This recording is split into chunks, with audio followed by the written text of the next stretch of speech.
What she had was not beauty, and she had learned that early and come to terms with it, being of a practical mind.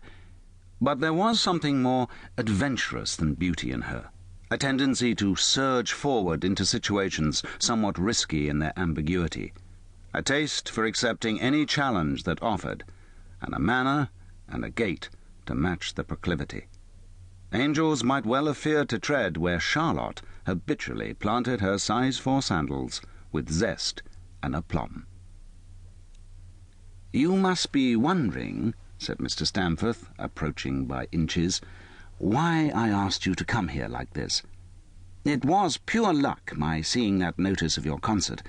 There couldn't be many Charlotte Rossignols who happen also to play the oboe. So I made inquiries at the hall. It was an opportunity for me. I hope you didn't mind my asking you to come here.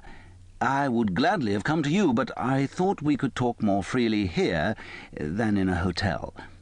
Briefly, I need to ask you, my dear Miss Rossignol, if you have had any word within the last year from your great-uncle, Dr. Alan Morris."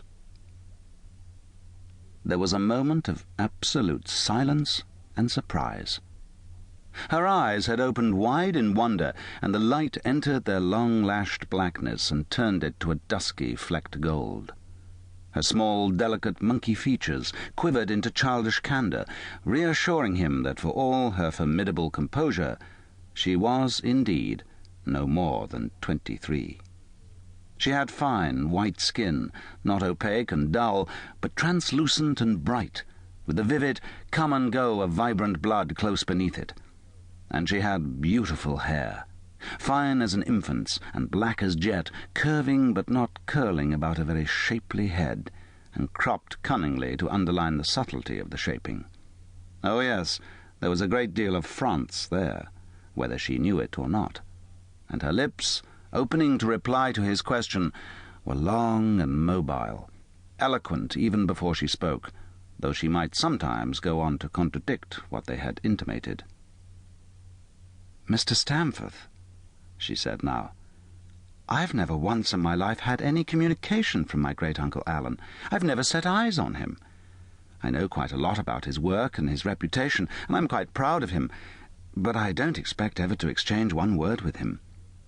My mother was his niece, and the only daughter of his only sister, but she was as footloose as he, and when she married into France, she never kept in touch with her English connections at all.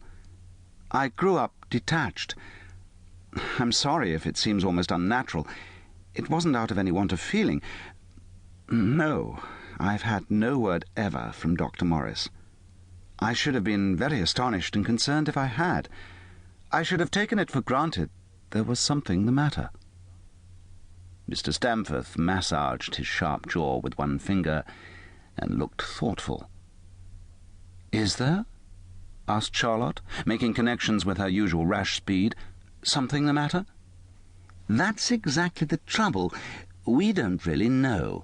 Naturally, I hope not, and the probability is that we're exercising ourselves over nothing. But the fact remains, we can't be sure. I'm not surprised," he agreed, "that you've received no word from him, but it was just a chance." "I'm sorry to be a disappointment.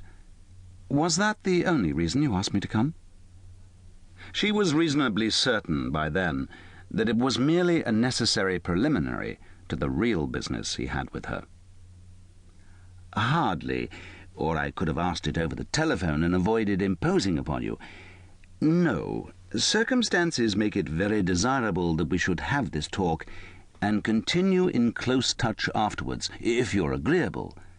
I had better," said Mr. Stamford, philosophically accepting the fact of her total ignorance, "tell you exactly what the position is.